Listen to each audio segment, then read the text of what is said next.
बिस्मिल्लाहिर्रहमानिर्रहीम। मैं खामोशी से अंदर दाखिल हुआ और चुप करके माँ के सामने खड़ा हो गया। माँ इधर आओ, आफ्ताब मेरे साथ बैठ जाओ। देखो बेटा, कल तुम कितना गलत काम कर रहे थे। इससे तेरे जिस्म पर कितने बुरे असरात पड़ सकते हैं, तुम्हें अंदाज़ा भी है? सॉरी माँ, दोबारा नहीं करूँगा। माँ, सॉरी के बच्चे, वादा करोगे दोबारा नहीं करूँगा? ठीक है माँ, दोबारा नहीं करूँगा। ओके बेटा, जाओ सो जाओ। माँ ने कहा कि जो मैंने देखा था सब माँ को बताओ। माँ, आप मेरा इतना ख्याल नहीं करती जितना आपने बाजी शाजिया का रखा है। बेटा, मैं समझी नहीं, क्या कहना चाहते हो? खुल कर बताओ। मैंने हिम्मत बढ़ाई। माँ, 25 दिन पहले वाली रात को मैंने सब देख लिया था जो आप तीनों कर रहे थे। ये बात करते ही माँ का रंग पीला हो गया और माँ की हालत बिल्कुल ख़राब हो गई। माँ की हालत देखकर मैं डर गया और दिलासा दिया कि मैं समझता हूँ माँ, आपकी मजबूरी है।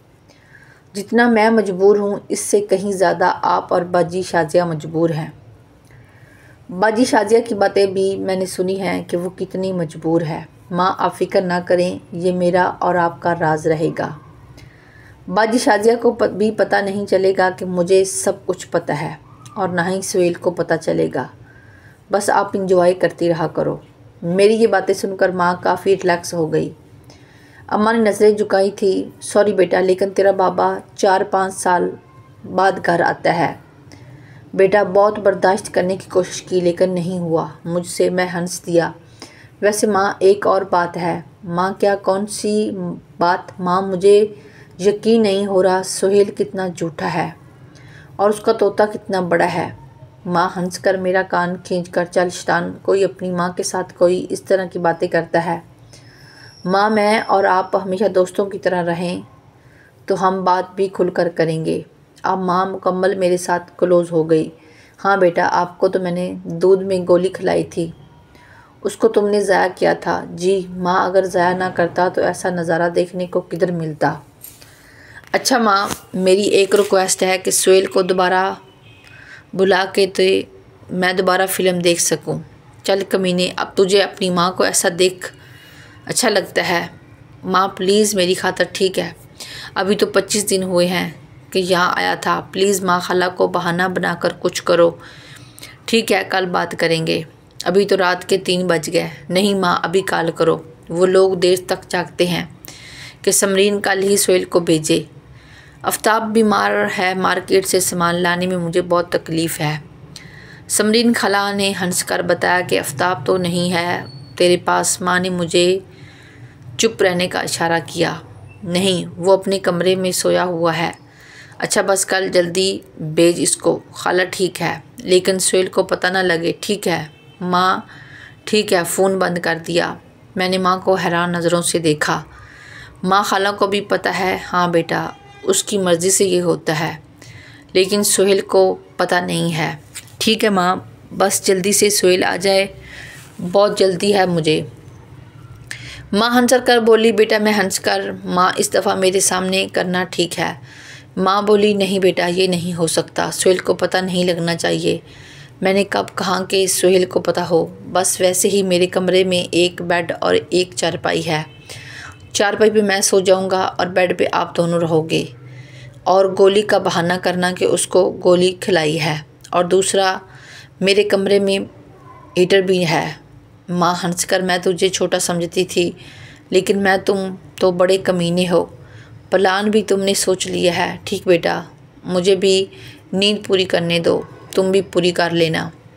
वैसे भी वो कल तेरी माँ को सारी रात जगाए रखेगा। ठीक है माँ, गुड नाइट। ओके बेटा, गुड नाइट। सुबह नाश्ता किया तो सुहेल की कॉल आ गई। आफ्ताब, माँ कह रही थी कि आप बीमार हो। हाँ यार, जल्दी आ जाना। ठीक है, मैं निकल गया हूँ, पिंडी आ रहा हूँ। माँ को खुशखबरी सुनाई। बेटा, सुहेल के सामने नाटक करना, उसे पता नहीं लगना चाहिए। ठीक है माँ, ज़ोर का टाइम हो गया। माँ भी गज़ब की तैयार हुई थी और सुहेल भी आ गया। माँ ने उसे गले लगाया। मैंने भी सलाम दुआ की। माँ ने सुहेल को एक स्माइल दे के, बेटा मैं चाय बना कर लाती हूँ। सुहेल ने बताया, खाला जान, मैं थोड़ा आराम करना चाहता हूँ, सफ़र की वजह से थका हुआ हूँ। माँ मुस्कुराकर बोली, ठीक है बेटा, मेरे कमरे में सो जाओ। सुहेल माँ के कमरे में सो गया और माँ खाना बनाने चली। शाम को मैंने सुहेल को जगाया और हम बाहर घूमने चले गए। शाम के बाद हम वापस आए, खाना खाया। खाने के बाद माँ ने बताया, जाओ आफ्ताब बेटा दूध पी लो। किचन में मैं उठकर बाहर चला गया। कुछ देर बाद वापस आ गया। माँ मुझे नींद आ रही है, लेकिन मैं तो इसी इंतज़ार में था कि कब ये फ़िल्म स्टार्ट होती है। कुछ देर के बाद माँ और सुहेल बातें करने शुरू हो गए और फिर आहिस्ता आहिस्ता से माँ सोफ़े से उठकर सुहेल के पास बेड पर बैठ गई और बोली, तू सुहेल बेटा और सुना, क्या हाल है? तुम आजकल तो अपनी खाला को जैसे भूल ही गए हो। कोई और मिल गई है क्या? बेटा नहीं खाला, बस क्या करूं, माँ कहीं जाने ही नहीं देती और रोज़ रोज़ कौन सा बहाना करूं।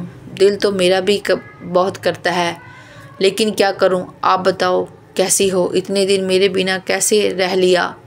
या फिर मेरी जगह किसी और को नहीं बेटा नहीं बनाया, किसी और में इतनी हिम्मत कहाँ। एक तुम ही तो हो जिससे मुझे पूरा प्यार मिलता है। इस तरह हर किसी के बस की बात नहीं है। सुहेल हंसने लगा। अच्छा जी, तो ये बात है। चलो आज 25 दिन की सारी कसर निकालते हैं। वैसे खाला, अगर यहाँ पर आफ्ताब उठ गया तो और हम दोनों को उस तरह देख लिया तो बहुत मसला हो जाएगा। इसलिए मेरी सलाह है कि चलें खाला, आपके कमरे में चलते हैं। वहाँ पर कोई नहीं और किसी चीज़ का ख़तरा भी नहीं होगा। माँ बोली, बेटा वैसे भी आफ्ताब को मैंने 2 गोलियाँ दी हैं, उसे कोई पता नहीं चलेगा और इस कमरे में बेटर भी है। मेरे कमरे में बहुत ठंड है। ठीक है खाला, जैसे आपकी मर्ज़ी। खाला, आपने बाजी शाजिया को बुलाया नहीं? अगर वो होती तो वो भी अच्छा था, क्योंकि बेटा आपने खाला से दिल भर गया है। क्या? नहीं खाला, ऐसी कोई बात नहीं है। आप तो बहुत स्पेशल हैं। तो बेटा फिर क्या सोच रहे हो? शुरू करो। माँ उठी और दोनों बेड की तरफ चले गए। चलते चलते माँ ने मुझे आंख मारी। मैं कंबल से छुप कर देख रहा था। इस तरह मुसलसल 4-5 दिन लगातार होता रहा और फिर सुहेल चला गया। माँ, तेरा काम तो होता है लेकिन मेरा नहीं हुआ। मैंने भी खाला से मिलना है। ठीक है बेटा, इस हफ्ते में सुहेल की माँ आ रही है। वो बिल्कुल मैंने राज़ी कर लिया है। माँ, सच? हाँ बेटा, मैं शाजिया का काम कर सकती हूँ, तो तेरा क्यों नहीं? लेकिन बेटा वो कहती है कि मैं तैयार हूँ, लेकिन एक शर्त पे। कौन सी शर्त माँ? पता नहीं। कह रही थी कि हाँ वहाँ आकर मैं बताऊँगी। ये सुनकर मैं बहुत ज़्यादा खफा हुआ। बेटा खफा क्यों होते हो? तेरी माँ है ना, अगले हफ्ते आंटी समरीन यानी सुहेल की माँ आ गई। ये बात सोचकर मैं बहुत ज़्यादा शर्मा रहा था। समरीन आंटी मुझे किन आँखों से देखती रही। फिर मैं उनसे बोली, समरीन आंटी, अरे आयमा बहन, मेरा भांजा तो मुझसे बहुत ज़्यादा शर्मा रहा है, तो फिर इस तरह से कैसे बनेगा काम। और आंटी ने एक ज़ोर का कहका लगाया, जिस पर माँ भी हंस पड़ी। रात हुई और मैं बहुत ज़्यादा परेशान था कि किस तरह मैं स्टार्ट लूँगा और कैसे होगा, और फिर वक्त का पता ही ना चला। रात 8 बजे के बाद माँ और आंटी दोनों अपने कमरे में चले गए। मैंने दरवाज़े के साथ कान लगाया तो आंटी ने माँ को बताया कि है माँ, मैं तैयार हूँ इस काम के लिए। आखिर आफ्ताब भी तो मेरा बेटा है, लेकिन मेरी शर्त ये है कि तू भी हमें देखेगी। माँ ने हंस कर कहा कि कोई नहीं मेरी बहन, मुझे मंजूर है, और वैसे भी इस काम में कौन सी बड़ी बात है। आफ्ताब को तो ये भी पता है कि मेरा और सुहेल का क्या रिश्ता है, और वो हमें कई बार देख भी चुका है। ये सुनकर आंटी चौंक पड़ी। फिर कुछ बातें करने के बाद माँ ने मुझे आवाज़ दी, आफ्ताब बेटा इधर आ जाओ। मैं हिम्मत करके कमरे में गया तो माँ बोली, लो बेटा, तेरी खाला तेरे लिए ही तैयार बैठी है। और फिर मैंने खाला के साथ माँ के सामने ही आप सभी लोगों को ये कहानी कैसी लगी कमेंट करके ज़रूर बताएं, और ऐसी ही कहानी सुनने के लिए हमारे चैनल को सब्सक्राइब कर लें ताकि नई आने वाली वीडियोस का नोटिफिकेशन आप सबको सबसे पहले आपको मिल सके। शुक्रिया। अल्लाह हाफिज़।